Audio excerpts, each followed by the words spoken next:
Hello, my darling, с вами Симона, и мы с вами продолжаем читать, играть в нашу любимую игру. Короче, приступаем сразу, без всяких даже...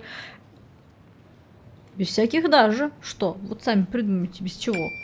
До метро я шел, постоянно оглядываясь, но никакой слежки за собой не заметил. Либо они настоящие профессионалы, либо за мной просто не следят. Вряд ли Ирина посчитает полуночный визит к малознакомой однокласснице поведением как обычно. Главное, чтобы никто не узнал, что мы встречаемся с Ичинос. Я уже думала, что мы типа встречаемся с Кагаме. Я уже такая, в смысле? Не доезжая нескольких остановок до нужной станции, я вышел в город и остаток пути проделал пешком, стараясь максимально запутать потенциальных преследователей. Капец, они шифруются. Наконец, за поворотом показался тот самый мост, на котором меня должна ждать Кагаме. Как удобно.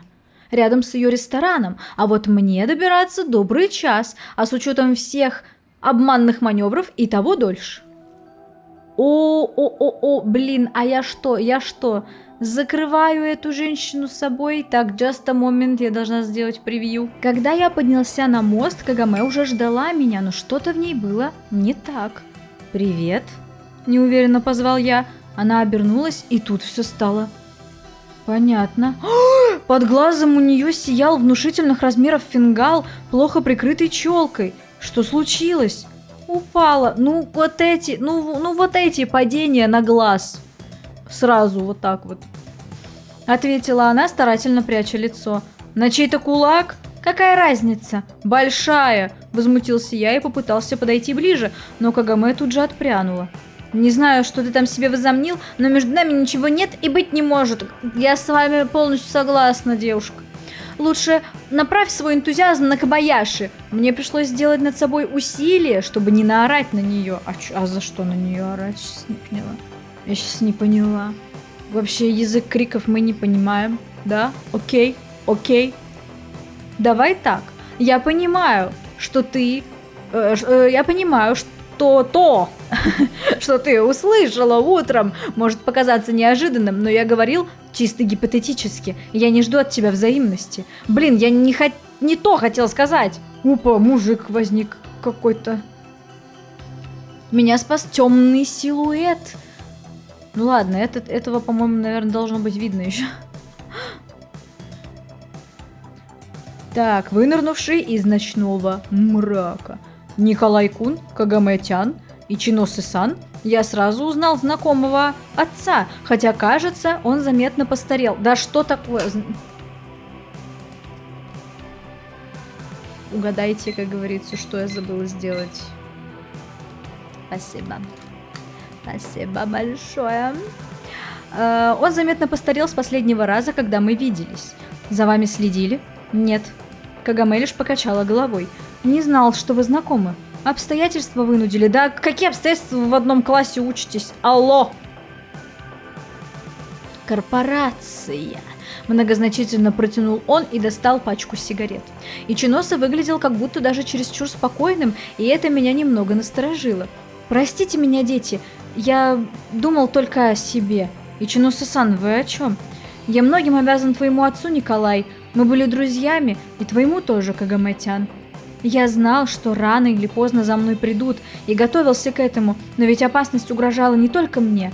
Ичиноса-сан, вы не виноваты? Я бросил украдкой взгляд на Кагаме, она стояла все так же насупившись и продолжала внимательно изучать носки своих ботинок. Возможно, извинения Ичиносы ее не удовлетворили. Так или иначе, мы все понимали опасность работы на проекте с большой буквы, между прочим. Просто мне повезло больше. Проекте? О чем речь, Ичиноса-сан? Проект – это то, что мы с вашими родителями... чем мы с вашими родителями занимались в Кобаяши Корпорейшн. И в чем смысл этого проекта? О, Николай, так в двух словах и не расскажешь. Каждый ученый, по сути, отвечал за свою часть работы. Я был физиком, а твой отец – инженером ракетостроения. А мне почему-то всегда казалось, что он строил мосты. Акира-сан же мог бы сообщить вам больше моего. Он фактически руководил проектом. Он никогда не рассказывал, наконец подала голос Кагаме. Иногда работу не стоит брать на дом. Я все равно не понимаю, если он был там таким важным человеком, то почему его просто взяли и вышвырнули? О, это вообще нормальная история. Вот этих всех важных, знаете, в кризисные времена кикают только так вообще. Извините, оптимизация.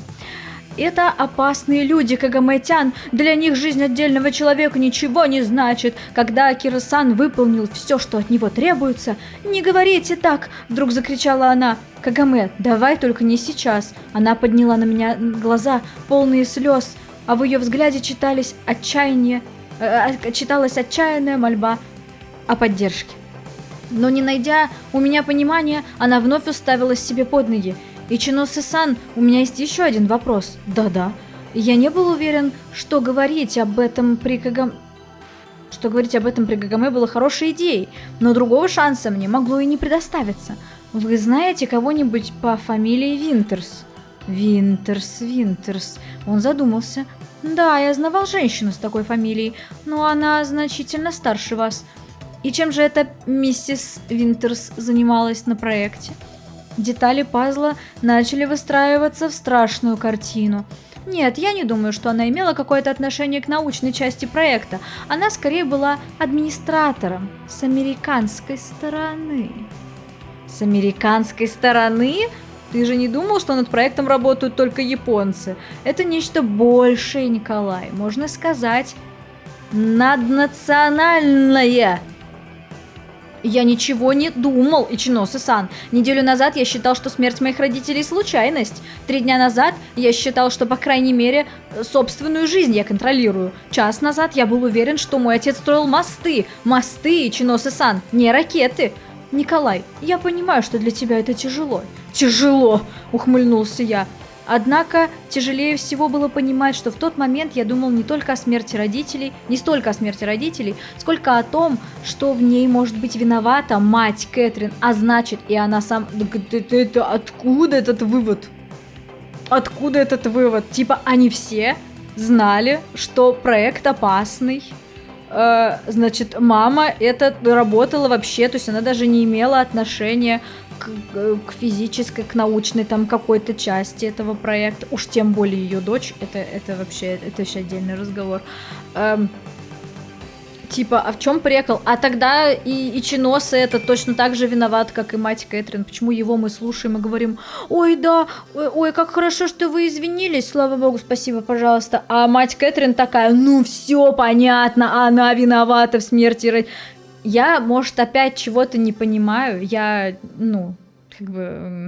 У меня, конечно, степеней никаких научных нет, но вот я реально не понимаю, чем она виноватее, чем это же даже вот Ичиносе. Хотя бы. Так это миссис Винтерс. Могла она быть причастна к смерти моих родителей? Но ведь это была автокатастрофа, осторожно вставил он. Автокатастрофу несложно подстроить. Разве вы так не считаете, Ичиносе-сан? У меня были подозрения, но не было доказательств. Миссис Винтерс? Не отставал я. Нет, я не знаю. Думаю, что она ни при чем. Но точно вы не уверены? Не уверен. Наконец сдался он и закурил очередную сигарету. «А ты что скажешь?» – повернулся я к Кагаме. Все это время она стояла молча, словно стараясь раствориться в сумраке токийской ночи.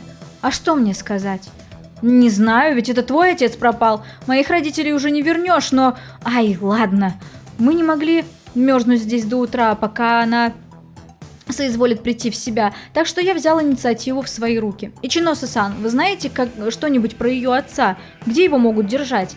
«Нет, Николай, с этим я помочь ничем не могу.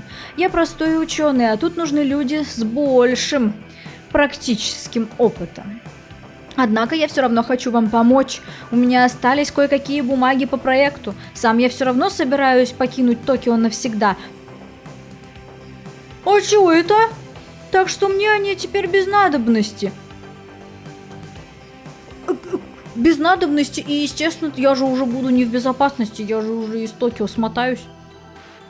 «И что в этих бумагах?» О, много разной информации. Я годами выносил с работы документы буквально по листочку, чтобы на крайний случай у меня был какой-то козырь на руках в случае, если что. Если тебя кокнут, и у тебя где-то будут лежать документы, про которые знал только ты. Гений, просто гений. Типа, а чё вот если что случилось с коллегами? Где твои документы были столько лет? Я реально ничего не понимаю. Например, у меня больше подозрений вызывает этот дед. Реально просто какой-то очень-очень мутный типчик. Такой типа... Весь такой вроде на спокойных каких-то движениях. Ну, знаете ли... Я б ему не доверяла. Какой-то очень странный. У него есть документы, у него есть уверенность, он и уезжает из Токио, он очень хочет помочь двум рандомным школьникам. Нет, ну, конечно, они не рандомные. Конечно же, они не рандомные. Конечно же, он знал их родителей. Конечно же, они там чего-то тоси-боси, вась-вась, там все дела. Ну, короче, вот... Что по поводу матери Катюхи, вообще не понимаю предъяв. А вот тут, знаете ли, мне кажется, есть до чего докопаться. Он замолчал и грустно улыбнулся. «Это очень щедро с вашей стороны, Ичиноса-сан, но как же вы...» «О, не переживай, я справлюсь. К тому же я уже пожил прилично, пора уступить дорогу молодым». Он не пускал в ход эти документы, потому что недостаточно пожил еще. А теперь вот он пожил, и теперь, как говорится, можно копать под большую корпорацию. «Спасибо», — говорит Николай. «Я не знал, что еще сказать». А что уж тут говорить-то? «Тогда завтра, в то же время, в том же месте, в этом же месте. Мы придем. Кагаме-тян, я надеюсь, с твоим отцом все будет в порядке». Кагаме лишь кивнула в ответ, не поднимая головы. Многоточие. «Ну что, довольно?» Когда Ичиноса-сан скрылся в ночи, я набросился на его... «Зачем? Человеку и так плохо!» Что это такое было вообще? Возможно, Ичиноса наш единственный шанс получить нужную информацию, а ты стоишь, морозишься, как будто тебя силой заставляют выступать на детском утреннике. Ты без меня отлично справился. Что еще нужно? Что еще? Да как ты? Я буквально задохнулся от злости. Ну вот и задохнулся. Я спокойно. Серьезно? Как будто это моего отца похитили. Он отдаст документы, а там будет видно. Все, до завтра. Слушайте, может быть, она, короче, втайне встречается с каким-то очень неуравновешенным одноклассником. И типа утром Николай такой: вот, да если б, да кабы, да если б мы начнем встречаться, да я вообще почту это за честь. И он такой молчал, что называется. А потом такой ей вечером: ты чё, с каким-то Николаем путаешься? И, короче, вломил ей. Откуда у нее синяк? Кто ее? Дед ей поставил синяк ее? Откуда синяк? Алло! Не понимаю. Кагаме вдруг сорвалась с места и быстро зашагала прочь. Давай, иди! Слушай, какой ты... Что... Когда я уже перестану удивляться, а? Крикнул я ей вслед и остался стоять один посреди ночи в незнакомом районе. Кажется, где-то здесь был таксофон. Хорошо выглядит таксофон. Я действительно через полчаса я уже сидел на заднем сидении такси, которое неспешно везло меня к дому. Это такси было, это не таксофон. Путаю все время. Это у нас уже следующий день. Так, я себе что-то с микрофоном... Я себе что-то сделала с микрофоном, пока бесилась. Вернувшись домой далеко за полночь, я тут же завалился спать. И, видимо, так устал, что даже не запомнил ни одного сна, если они мне вообще снились. Вообще говорят, что сны снятся всегда. Типа в какой-то либо быстрой фазе, либо в глубокой фазе. Это я уже, знаете, это к сомнологам, это не ко мне. Вот, но, по-моему, типа говорят, что нам всегда снятся сны, просто типа в каких-то стадиях мы помним, стадиях сна я имею в виду, а в каких-то нет. Но это может быть тоже глупостью и неправдой. Я могу что-то путать. Наутро голову накрыл туман, мешающий сосредоточиться. Однако для жалости к себе попросту не оставалось времени, нерешенные проблемы продолжали накапливаться. Многие из них решить было не в моих силах, но кое-что я предпринять все же мог. Фингал под глазом Кагаме не давал мне Так, и что мы будем делать? Чего здесь было больше непонятной даже мне заботы или страха перед тем, что она может натворить на эмоциях? Так ли это важно сейчас? Я опять просто в этом предложении потеряла смысл. Чего здесь было больше? Непонятной даже мне заботы, типа он про то, что он так переживает за ее Фингал. Забота какая-то непонятная была. Или страх перед тем, что она может натворить на эмоциях. Типа после того, как ей кто-то вломил, она... Ну, так ли это важно сейчас? Я предлагаю голосовать за то, что это сейчас не важно. Поддерживать ее адекватность было и в моих интересах. Об этом настойчиво просил Кобаяши Джун. Поэтому ты при каждой встрече орешь на нее, как резаный. Тетя Белла, ты-то за Фингал, я чуть на нее не наорал. Это все очень способствует ее адекватности, ее спокойному отношению к делу. Да. Готовить завтрак оказалось особо не из чего, так что я отправился прямиком в школу. Вот так-то. Без химицу. Ты отойди. Не приходи сюда больше, ты задолбал меня уже. Нашел Кёски, скучающего от безделья, и сразу отвел его в сторону на разговор. Мне есть дело, с которым можешь помочь только ты.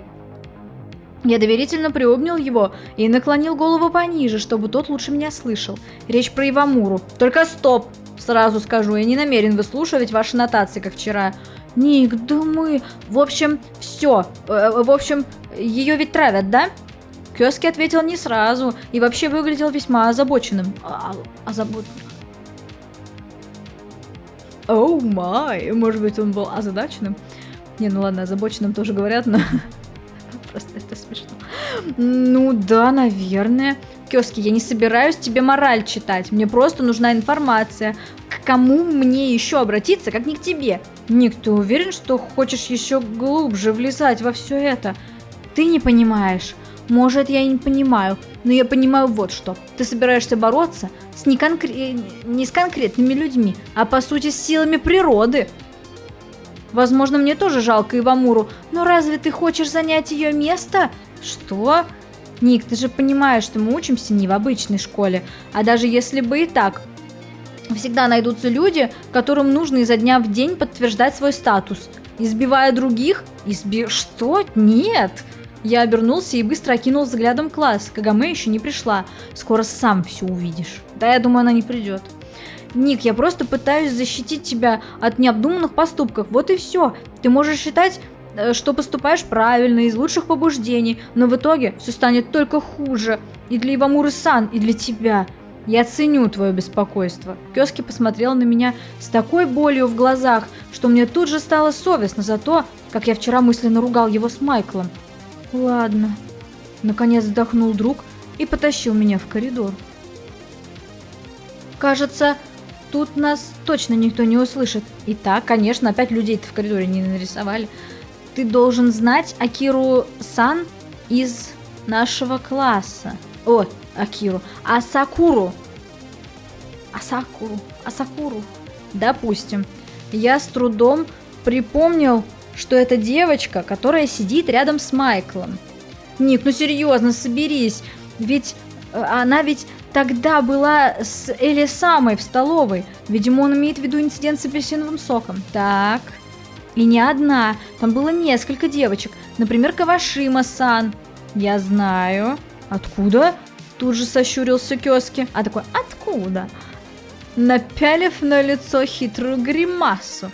Сегодня вопросы задаю я. Вот так КГБшников ругал, а сам такой... Тут вопросы задаем мы, понятно? Ладно. То есть ты хочешь сказать, что это все компашка Эли? Вроде того. Мне сложно было поверить в то, что травля происходит с молчаливого согласия Элли. А что она сделает? Ну, типа, как сказать, кардинально одна адекватная чувиха в стае уродов, ну, вообще ничего не решает. Даже если у нее самый влиятельный батя, если всем этим чувакам очень хочется кого-то травить, они будут кого-то травить. И, естественно, она ничего не говорит, потому что не хочет как бы терять с ними какие-то отношения. Это ненормально. Это, возможно, не очень хорошо, но как будто бы логично.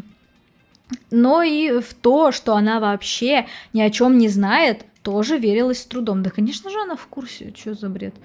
Где я могу найти эту Асакуру? Асакуру или Асакуру? Как это правильно сказать?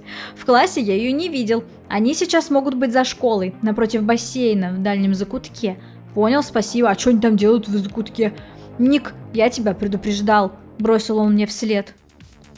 Опа, стоят вообще, блин. А вот этот... А ну-ка, спокойно. Так, еще одна превьюшка. Кёски не обманул. Я нашел ее именно там, где он сказал, в окружении нескольких незнакомых мне девчонок. Рядом также стояла Кавашима. Дамы, сигареткой не угостите?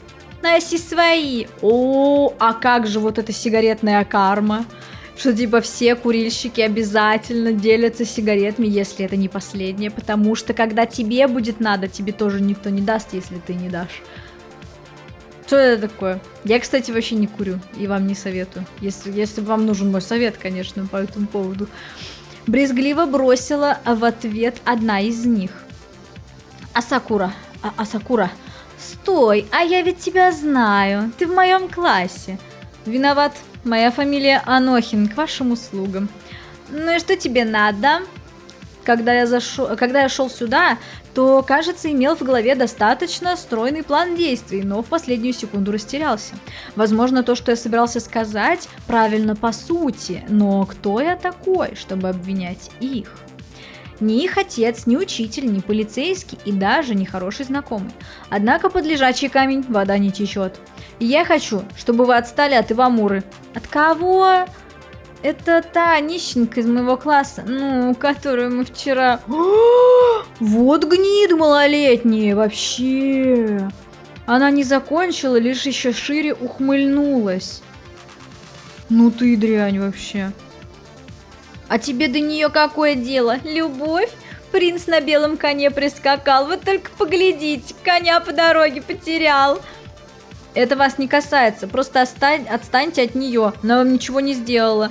А если не отстанем, то что? То... Действительно, угрожать мне им было совершенно нечем. То я расскажу все директору. Ха-ха, вперед! Думаешь, мы такие же приживалки, как твоя нищенка? Наши родители оказывают весьма щедрую поддержку этой школе. Вряд ли директор будет рисковать их благосклонностью из-за какой-то швали, которая вообще непонятно, как здесь оказалась. Здесь это где? В Токио, блин? Овца тупая. Неужели именно об этом и говорил Кёски? Силы природы, с которыми бесполезно спорить. Если КГБ и Кобаяши Корпорейшн для меня таковыми являлись без вопросов, то эти нахальные девки, вот именно нахальные девки, я даже не вообще, даже вот просто, даже не буду спорить с этим термином. Будь на их месте парни, я хотя бы мог попробовать решить вопрос кулаками. Ну, это, конечно, набить морду чуваку какому-то, у которого батя другой состоятельный чувак. Это вообще, ну, рабочий план, да. Таким людям обычно ничего не бывает. Разбитое лицо зачастую причиняет меньше боли, чем уязвленная гордость. Ну, чего замолчал, любовничек? Знаете, в моей стране вас бы отправили в лагерь, в концлагерь. Нет, в ГУЛАГ. Чего? Рыть Беломор-канал саперной лопаткой. Да он чокнутый какой-то, 2 сапога пара. Однако я совершенно не знала, что делать дальше. К сожалению, я не мог на самом деле отправить их в лагерь. Не мог выписать профилактического леща, даже просто обматерить. Почему-то язык не поворачивался. Нарастающее чувство тревоги требовало немедленно бежать отсюда. Конечно, я не хотел тем самым признавать свое поражение и опускаться в их глазах до уровня низшей формы жизни, но именно об этом говорил Кёски, да? Сбежать или стоять на своем? А вот это вот уже интересно. Давайте стоять на своем будем. А чё, ну раз уж, ну хотя бы, пускай он будет хотя бы в этом нормальным человеком. Ну что они ему сделали? Конкретно сейчас же они ему ничего не сделают. И отцы их тоже. За что они ему предъявят? За что? Что он стоял и мешал им курить? Ничего не вижу такого. Думаете, на вас не найдется управы? Рявкнул я. И это немного сбило с них спесь. Хочешь, я тебе такой же фингал в смысле? В смысле? Я не про это. Я выбирала не про это. Там не было варианта бить людей. Не было такого. Или тебе? Чё, не ожидали такого? Что тут происходит? О, мужики пришли. Я обернулся и увидел тех отморозков, с которыми столкнулся у ворот неделю назад. Тех, что травили Кагаме в первый раз. «Ребята!» Девчонки побросали сигареты и кинулись к ним. «Эй, ты!» Окликнул меня один из парней. «Ну, если решил стоять на своем, то Да не надо драться, не надо!» Я подошел ближе. Рядом с ними осталась только Асакура, остальные девочки убежали. Теперь, небось, не такой... теперь, небось, не такой смелый. Это вот это, что ли, Асакура-то? Я что так не поняла. Думаешь, правда в силе? Сила в правде, наоборот, все. Если на твоей стороне численные преимущества, то ты права? Постой-ка, а я, кажется, тебя знаю. Ребята, да это же тот черт, которого мы за баром оприходовали. Я такого не помню. Наблюдательный, однако. Ты в прошлый раз не все понял, что ли? Можем повторить.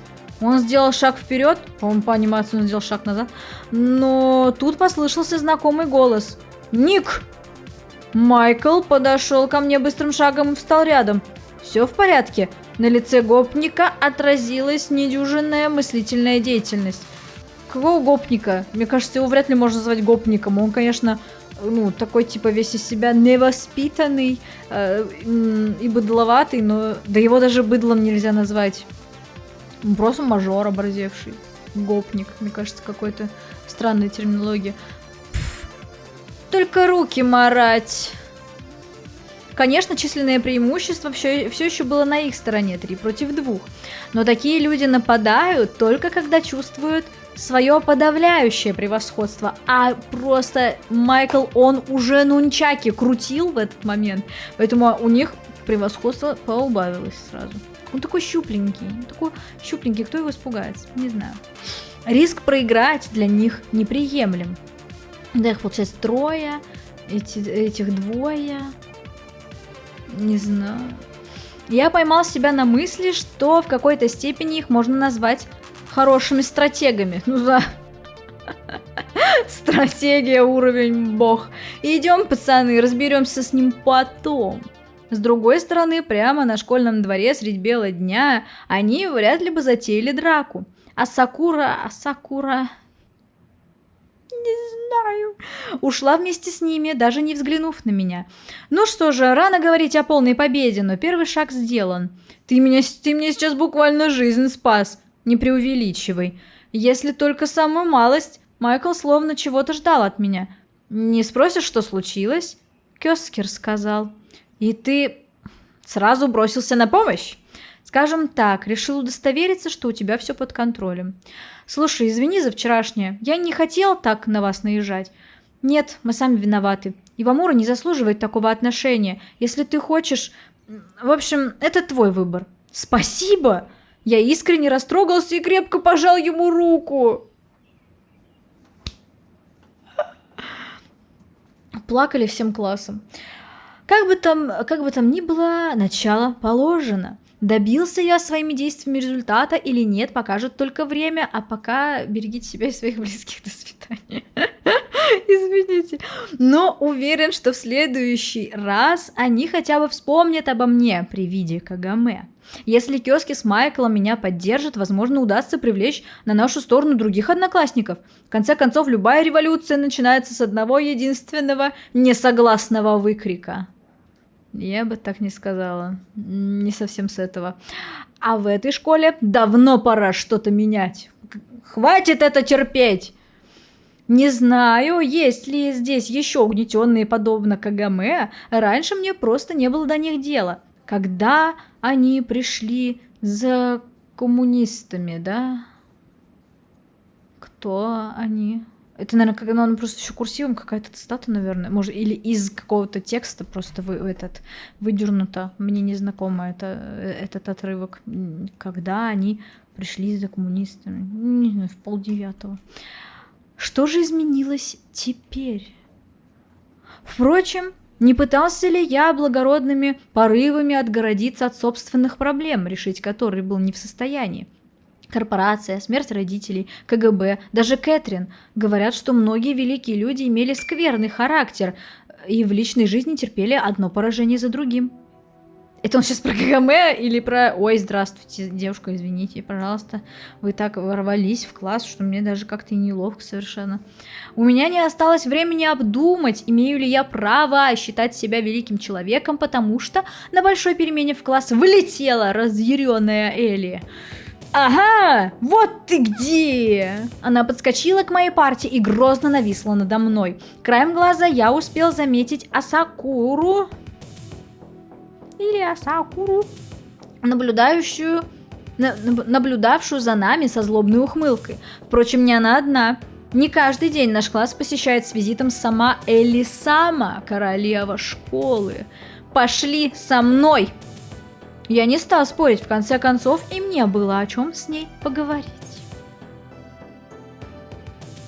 Элли повела меня на крышу. В смысле, это наше вообще-то место с Кагаме. Так... Это не наше место, это место Кагаме. У нас нет никакой Кагаме. Мы не вместе. Не-не-не-не-не. Стой, подожди. Пытался сопротивляться я, уже предчувствуя, что там мы не сможем поговорить наедине. Но она даже не обернулась. Вышло все так, как я и предполагал. На крыше оказалась Кагаме, словно ждала нас. Ой, это еще превьюшка. Ну просто приходится выключать камеру, заходить. Я по-другому не умею пока, извини. И ты тоже тут. Элли сначала удивилась, но затем продолжила все с тем же грозным тоном. Да и пожалуйста, слушай, тебя это тоже касается. Кагаме опустила глаза и вообще выглядела так, будто ей предстоит выдержать долгий разнос на партсобрании. «Что же ты себе удумал такого, что можно на моих подруг нападать?» – закричала она, обращаясь ко мне. «Я ни на кого не нападал. Значит, я должна верить тебе, а не им. Знаешь, а это хорошая идея». Элли старалась изо всех сил выглядеть грозно, но скорее была похожа на пыхтящий чайник. «Что?» «Говорю, что тебе бы стоило тщательнее выбирать друзей. Да как ты смеешь?» «Не знаю, что они тебе рассказали, но я посмотрел на Кагаме и замолчал. А хочет ли она, чтобы я все выкладывал сейчас постороннему человеку? К тому же Элли. Про синяк, про травлю. Она так старалась казаться сильной и ни в чем не уступать Элли. Имею ли я право обсуждать ее проблемы с тем, с кем бы она никогда этого сама делать не стала? А ведь без этого никак. Но что?» Я продолжал молчать. «Ты просто так наехал на моих подруг, угрожал расправой, ты неуравновешенный. Тебя надо изолировать от нормальных людей, пугал их полицией, распускал байки про то, что я чуть ли не серийный убийца. Что вам от меня надо?» Дальше так продолжаться не могло, нужно было хоть что-то сказать. Сказать правду, постараться не вмешивать Кагаме. Так, мне написали в комментариях, что мне надо выбрать в разборках, надо выбрать Элли. Наверное, значит, надо сказать правду. Типа, да? Подождите, а почему цвет не меняется? Да, вот, все, отлично. Отлично! Вряд ли я на самом деле защищаю Кагаме тем, что пытаюсь оградить ее от гнева Элли. А ты в курсе, что твои подруги регулярно пристают к Кагаме? Я пытался подобрать слово помягче, но в итоге плюнул на это. Издеваются и травят. А на днях вообще фингал поставили. Покажи ей, ну! Кагаме гордо подняла голову, но на расстоянии никакого синяка под глазом я не заметил. «И где же он?» – ухмыльнулась Элли. «Я тоже умею пользоваться косметикой, знаешь ли», – неожиданно отозвалась Кагаме. «Можешь подойти и посмотреть, если не веришь. Но я не нуждаюсь ни в чьей защите». Она выглядела уже не так уверенно. «Вы все это подстроили!» «И зачем же нам это?» Потому что вам от меня что-то нужно. И это такой метод шантажа, я не знаю». Не хочу себя принижать, но для меня это слишком хитро, пожалуй. «С какой стати я должна вам верить? Только потому, что кто-то дал ей в глаз? Давно пора». Кагаме никак не реагировала, но ее вид пугал меня больше, чем напускная агрессивность Элли. «Неужели ты никогда сама не замечала ничего такого за своими подругами? Уж явно не пай девочки. Они не могли такого сделать. Зачем им это?» – ответила она уже не так грозно. Видимо, мое предположение было обосновано. Возможно, ты действительно не понимаешь, почему другие люди могут вести себя подобным образом. Но они могут и делают это, вопреки моему или твоему пониманию, потому что им так хочется. Но ведь это бессмысленно. Зачем им тратить время на такую, как... на нее? Элли обращалась к Кагаме крайне неуважительно, но та никак не отвечала. Я же был в какой-то степени рад, что она действительно не понимает, что происходит. Если тебе нет дела до человека, ты не будешь его трогать. Такая позиция лучше, чем попытка самоутвердиться за счет других. И все-таки это правда. Даже странно, что ты впервые об этом слышишь от меня. Ведь Кагаме, мне не нужно твое снисхождение. Вдруг перебила меня Ивамура. Я просто пытаюсь помочь. И помощь твоя тоже защита. Ты считаешь, что ты чем-то лучше них, но это не так. Окей. Не спорю. Бросила она напоследок и убежала. Мы остались вдвоем с Элли, и ситуация стала еще более неловкой. Похоже, она в твоей защите не нуждается. Это не важно, я в первую очередь за справедливость. Не обязательно состоять в хороших отношениях с угнетаемым, чтобы быть против угнетения. Вот как? Интересно, будь на ее месте кто-нибудь другой, ты бы так же рассуждал? Ты мне не веришь. Ну, если выбирать между тобой и девочками, которых я знаю не первый год, то выбор очевиден. А как же правда? Ты ее вот так просто проигнорируешь? Пока что твое слово против их. Ладно, я понимаю. Что? Удивилась Элли. Я не смогу тебе сейчас ничего доказать. Просто имей в виду то, что ты услышала. Предупрежден, значит вооружен. Если это все, то я пойду. После некоторой паузы сказала она и оставила меня на крыше в гордом одиночестве. Все. Я вернулся в класс и сел на свое место, положил голову на парту и закрыл ее руками. Сегодня буквально все идет не так, как надо, и почему-то с каждой минутой крепла уверенность, что это далеко не конец. После уроков я долго не хотел уходить из класса, нарочито медленно собирая вещи и приставая к киоске с пустой болтовней.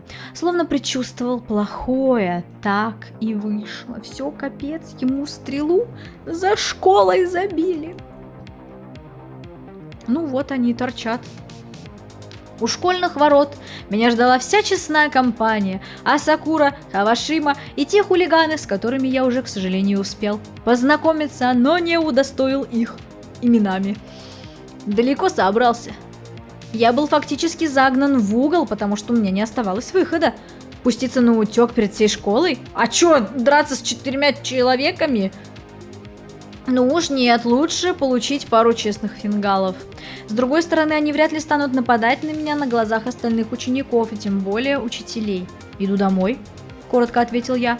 «Погоди-ка, дело есть. Как хорошо, что здесь сейчас нет Химицу. Да ладно тебе, у нас разговор минут на 5». Он говорил тем омерзительным, понебратским тоном, которым японские бандиты пытаются умаслить жертву перед нападением. Ей-богу, скорее сам отдашь все ценное, просто чтобы не слышать этого елейного говорка. Я слушаю. Ну уж нет, давай отойдем. Чего на виду у всех трепаться? Мне и здесь нормально. С утра ты был посмелее. Усмехнулась Асакура, и я в очередной раз удивился, как Элли могла связаться с такими девками. Да вот насмотрелся на твою размалеванную рожу, и страшно стало. А вот это низко. Какая бы она ни была тварина, нельзя так. Нельзя так про внешность. Я, как размалеванный человек, оскорбилась. Понятно? Хватит. Хватит это терпеть. Революцию против Никакуна объявляю. Все. Все он там начинается с одного недовольного выкрика. Вот мой недовольный выкрик. Да как ты смеешь? Она сделала шаг вперед, но один из парней остановил ее. Ну что это такое в самом деле? Мы к тебе просто поговорить подошли, а ты уже ругаешься. Знаю я ваше поговорить. Брат, ну что ты начинаешь? Что тут происходит? Донесся из-за спины грозный голос. Элли? Элли-тян? Кобаяши-сан? Не будет преувеличением сказать, что меня спасло появление Элли. Что вы тут затеяли? Казавшиеся такими уверенными в себе еще секунду назад, они тут же попрятали глаза. Элли, видишь ли, я вижу только то, что вы толпой окружили одного. Нет, слушайте, кстати, нет. Это, кстати, вообще реально непонятно, как она столько лет могла с ними общаться и не замечать, и не видеть, что вообще творится вокруг них. Что они бьют людей, травят там и так далее. Типа, ну она как минимум должна была замечать, как люди шарахаются. Не, ну в принципе они типа могут шарахаться, потому что очень сильно уважают и все такое. Но как-то, не знаю, вот этот страх в глазах людей, его, мне кажется, его ни с чем не спутаешь.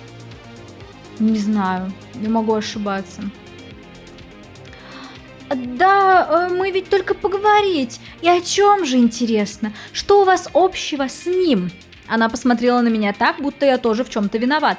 А ведь Ник мне о вас говорил. Надо было слушать. Элитян, я просто о тебе беспокоилась. И ты считаешь, что беспокойство должно выражаться в том, чтобы нападать на любого моего знакомого, кроме вас? Но ты ведь сама говорила, что он... А, это Кавашима говорит, я думала парень. Мало ли, что я говорила. Она смутилась на секунду, но нашла в себе силы продолжить столь же уверенно. Я сама решаю, с кем мне общаться, и ваше одобрение мне не нужно, как и ваша помощь. Воистину, помощь может быть и нежеланной. Элли, ну мы... Я все сказала. У бравой зондеркоманды не осталось другого выбора, они покинули поле несостоявшейся битвы, понурив головы. Спасибо тебе. Когда мы остались вдвоем, я искренне поблагодарил Элли. Если ты думаешь, что я это сделала ради тебя, да ладно тебе. Ну хорошо. Она улыбнулась, а на ее щеках появился легкий румянец. Они ведь действительно неправы. Как только ты не замечала этого раньше. В натуре, как только ты не замечала этого раньше. Знаешь, что бы там тебе ни казалось, но у меня небольшой выбор друзей. Ну, да, она, наверное, может быть, закрывала на это глаза. Да зачем тогда спорить с людьми, когда они тебе напрямую говорят, они бьют других людей. Ты такая, нет! Ну, сама же видела, сама же чувствовала. Ой, ладно. Да ну, положение обязывает.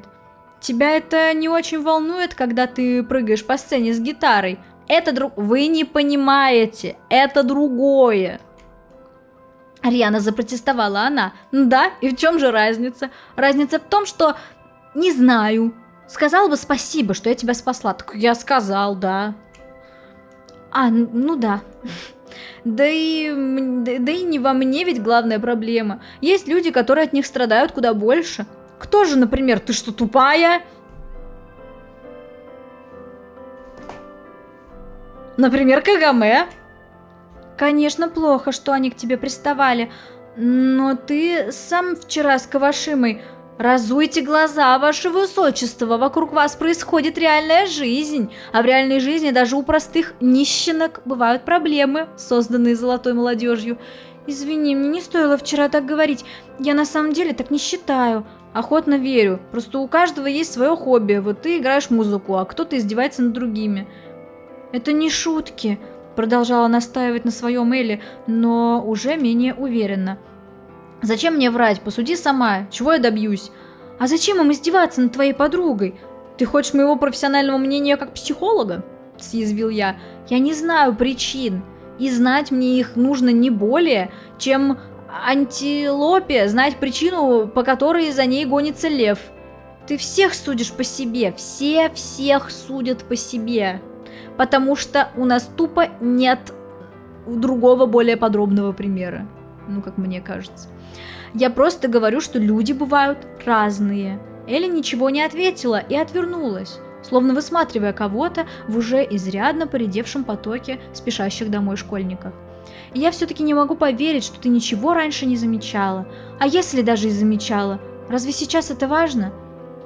Грустно усмехнулась она. «Знаешь, я ведь тебе не судья. Не передо мной... не надо передо мной-то оправдываться. Я и не оправдываюсь». Из ее голоса внезапно пропала всякая враждебность. «Может быть, я сама себя хочу убедить в том, что все в порядке». «И как, помогает?» «Не очень». Элли наконец посмотрела на меня и улыбнулась. «Извини, я поговорю с ними. Такого больше не повторится. Не стоит обещать того, что от тебя не полностью зависит. Они меня послушают». С непонятно откуда взявшейся уверенностью заявила она. «Хотелось бы». Почти с такой же уверенностью она недавно доказывала, что ее подруги ни в чем не виноваты. Сколько еще открытый чудный мир готовит этой Джо-самме? «Пока что надеюсь, что твои друзья не поджидают меня за углом. Хочешь, чтоб я проводил тебя до дома? Вот уж нет. Тогда бывай. Еще увидимся. И тебе не болеть». Нет, знаете, подождите. Вот тут остановочку сделаем небольшую. Типа она такая... Она говорит, они меня послушают. То есть она прям с большой уверенностью это сказала. А я до этого, когда ее оправдывала, я такая, типа, ну вот, даже если у нее, типа, самый влиятельный батя, они могут ее все равно не слушать, все равно как бы устраивать дебош. Так вот, у меня вопрос. То есть она такая, а может быть, это я просто себя пытаюсь убедить, что все хорошо. Так значит, ты знала, значит, ты видела то, что происходит, и такая... Они творят беспредел. У меня есть реальная возможность повлиять на них и остановить это. Но, пожалуй, я продолжу делать вид, что все хорошо. Типа, одно дело, когда ты, типа, ну, как бы живешь в социуме и стараешься жить по его правилам, не подстраивать его под себя, а подстраиваться самому. Когда ты, например, чел, которого чудом приняли вообще во всю эту шайку-лейку, и ты такой, блин, ну вот с ними престижно, с ними круто, и я вот, ну, как бы лишнего слова не скажу, чтобы не выпасть из этого контингента, да, а другое дело, когда ты чувиха, которая просто такая, а ну-ка, стоямбус, разошлись, разбежались, все дела, ща как дам, почему ты молчала? Или ты все-таки реально не знала? Ну нет, это реально невозможно поверить в то, что она не знала. Она ходила и заставляла себя верить, что все хорошо. Фу, ну ладно, мы не осуждаем, это ее выбор, но это все равно не круто. Ну, в конце концов, она не несет за них ответственность, никакую совершенно, вообще никакую. И не обязана, в общем-то, с ними разговаривать. Но... Ну а зачем тогда она оправдывается? Она такая могла сказать, это их жизнь, ну они дебилы. Ну, я с ними дружу, потому что наши родители дружат. Вот и я с ними дружу. Ну, они дебилы, что я сделаю? Я что им, воспитательница? Я должна ходить, за ними говно подтирать. Зачем? Ну, по сути, это тоже, это просто честно. А она такая, ой, нет, они меня послушают, я им скажу, что так нельзя, но до этого я просто 15 лет не обращала на это никакого внимания. Ну, что ты тогда сейчас ты из себя строишь? Короче, очень странно, очень странно, очень-очень-очень странно. Если совершенно очевидно, что разноса отеля им должно хватить хотя бы на день, но все равно домой я шел, постоянно оглядываясь. Это правильно. Остановился у ворот и посмотрел на дом Химицу. Голодным взглядом. Как бы я повел себя в ее присутствии? Возможно, в глубине души мне действительно хотелось сейчас обнаружить на кухне Химицу, готовящую обед. Несмотря на все события последних дней, несмотря на наши ссоры и мое поведение. Несмотря на наши ссоры, И мое поведение ему бы все равно хотел. То есть, как будто бы это типа, ну, это было бы логично, если бы, несмотря на наши ссоры, и ее поведение, типа, она меня бесила все это время, и я бы хотел, чтобы, ну, все равно вот я бы хотел, чтобы она была сейчас на моей кухне и готовила мне обед. Но нет, он как бы понимает, что это он себя вел как говно, и такой, но мне бы все равно хотелось, чтобы она была здесь. Ой, такая тупая тупость. Эти все ссоры, они же из-за тебя и происходили. Ой, не знаю. На какой-то час забыть о реальной жизни и погрузиться в тот сказочный мир, в котором, наверное, живет Элли. Однако за кухонным столом я обнаружил вовсе не Химицу. Я так знала. За ним, закинув ногу на ногу, сидела Ирина. Наконец-то, а то я уже заждалась. Увидев меня, она мило улыбнулась. Почти так же мило, как тогда в баре, но все же к беззаботному радушию добавились и нотки деловой собранности и стремления держать необходимую дистанцию. «Я не ждал вас так рано. А когда ждал?» «А следовало бы». Она вмиг нахмурилась и словно сразу стала другим человеком. «Прошло всего 3 дня, а ты уже столько всего успел натворить. Что конкретно во фразе «вести себя как обычно» тебе не ясно, Николай?» «Не понимаю, о чем вы», — соврал я, но глаза все же отвел, ее внимательный взгляд пронизывал насквозь. «Да все ты понимаешь. Для начала ты связался с той девчонкой, Акирой Ивамурой», — уточнил я, поняв, что отпираться бесполезно. «Значит, за мной все-таки следили и делали это, видимо, мастерски. Ну это же КГБ. Ивамурой, неважно. Ее отец уже давно у нас в разработке. Вы знаете, где он? Он жив? Переживаешь за нее? Да... Еще тоже скажи, что ты ревнуешь». Ирина, как настоящий разведчик, сразу заметила мое слабое место. Ты своим слабым местом просто к ней не поворачивайся, она его и не заметит. Со мной случилось нечто похожее, так что я понимаю, что она чувствует. Разве этого недостаточно?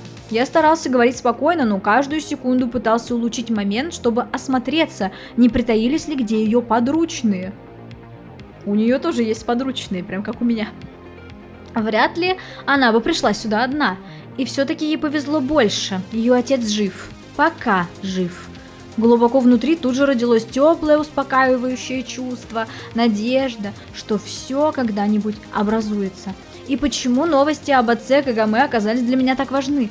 Я вижу, ты рад. Стараюсь думать не только о себе. «Так это же прекрасно!» — воскликнула она, преувеличенно громко и жизнерадостно. «Любовь к родине начинается с любви к ближнему. Опять вы про родину!» «Я уже сказал, что ничего не знаю про работу отца». Ирина нахмурилась и поерзала на стуле. «Насчет этой, как ее, Ивамуры, говоришь?» Я кивнул. «Насчет Ивамуры я с тобой согласна. Она ничего не знает». «Вот как!» У меня вырвался непроизвольный смешок, но женщина и брови не повела. «То есть меня вы подозреваете?» «Нет, даже не так. Меня вы обвиняете, а ей поверили сходу без всяких проверок?» «Откуда ты знаешь, что мы не проверяли?» «Я... Действительно, сейчас не самое подходящее время, чтобы расспрашивать о ее методах расспрашивать ее о методах работы КГБ». «Вы хотите, чтобы я прекратил общение с ней?» «О, нет, наоборот. Я никогда не прощу себе, если из-за меня сорвется ваше вечернее свидание». «Вы и об этом знаете», — мрачно проворчал я. «Мы знаем многое, а то, что пока не знаем, узнаем в скорости». В ее речи опять начали пробиваться формулировки из агиток. «Только это не свидание. Если ты ждешь кого-то еще, то, боюсь, он не придет». Я так и знала. Открытое дружелюбное лицо Ичино-сана встало перед глазами, отчего мурашки побежали по спине. «Мы пригласили твоего знакомого для беседы. Правда, в его бумагах не оказалось ничего стоящего». «Ичино-сан жив?» — спросил я, боясь смотреть ей в глаза. Мы же не звери, Николай. За кого ты нас принимаешь? Честно говоря, в данный момент я не видел особой разницы между КГБ, американцами и корпорацией. Когда ты не можешь с точностью оценить степень угрозы, то приближающийся к Земле огромный метеорит для тебя не менее опасен, чем притаившийся в кустах лев. Логично. Или наоборот. Ирина уверяет, что в итоге делает все только мне во благо, да и то, что мы оба русские, конечно, должно что-то значить. Однако, отбросив всяческие сантименты, эта женщина была для меня столь же чужой, как и Кобаяши Джун. Тогда чего вы от меня хотите? Она хитро прищурилась и поправила волосы. Тебя несколько раз видели в обществе внучки председателя совета директоров Кобаяши Корпорейшн. Откуда вы столько знаете о моей жизни? Ты тупой, что ли? Они следят за тобой, уймись уже! Воскликнул я, окончательно перестав понимать, что происходит. У вас за каждым деревом шпионы, что ли? Мне стоит поискать дома прослушивающее устройство? Нет необходимости. Холодно отозвалась она. Ладно. Но если вы считаете, что Ивамура ничего не знает, что может знать Элли? По-вашему, похоже, что дед ее посвящает в свои дела? О, значит, ты и на нее глаз положил. Смотри-ка. Не ожидала от тебя, Николай. Хотя добьется многого тот, кто ставит высокие цели. Нам совсем не помешает свой человек в семье Кобаяши. Господи, да вы серьезно, что ли? Схватился я за голову, подошел к холодильнику, открыл его и достал бутылку молока, которая оказалась уже достаточно прокисшим. В любом случае, ты не внял моим предостережениям, продолжала она уже серьезнее. Но получилось так, что ты оказался в довольно интересной ситуации, выгодной для нас ситуации. Узнаешь ты что-то или нет от внучки Кобаяши, это пока неизвестно. Но саму возможность исключать нельзя. Что до Ивамуры, то раз ее отец теперь исчез из нашего поля зрения, присматривать за ее дочерью кажется логичным. И чем ближе мы будем, тем лучше. Я пока вроде не нанимался к вам на работу. Зачислим тебя внештатным оперативником. Мне нужно время подумать, аккуратно сказал я. Ты правда считаешь, что у тебя есть выбор? Натянула она одну из своих бесконечных улыбок, теперь загадочную и оттого пугающую. Я дам тебе время собраться с мыслями и переварить новую информацию, только этого времени у тебя немного, учти. И не забывай, мы рядом. С этими словами она встала и, как будто забыв о моем существовании, прошла по коридору мимо меня. Вот прям так же мы пройдем мимо этой серии и пойдем заниматься дальше своими делами какими-то, потому что я что-то вообще... Я в шоке. Столько насилия в этой серии. Это прям вообще очень-очень тяжело. Короче, Элли странная женщина. Почему-то она теперь решила на стороне добра бороться, хотя очевидно, что она знала, что у нее друзья такое творят. Теперь еще и почему-то, значит, Ичиноса был не виноват, а мама Кэтрин почему-то виновата. К чему еще главное вот этот вот сигнал, что я хочу сказать, фингал, синяк и фингал у меня соединились в башке, получился сигнал, вот этот вот, короче, этот фонарь. К чему вообще был этот сюжетный поворот, интересно? Типа к тому, чтобы нас поближе с Элли, чтобы она разругалась, типа со своими теми подружками злыми, плохими, и дружила с нами.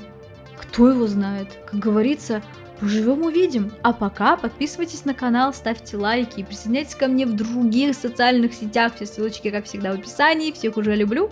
Пока-пока.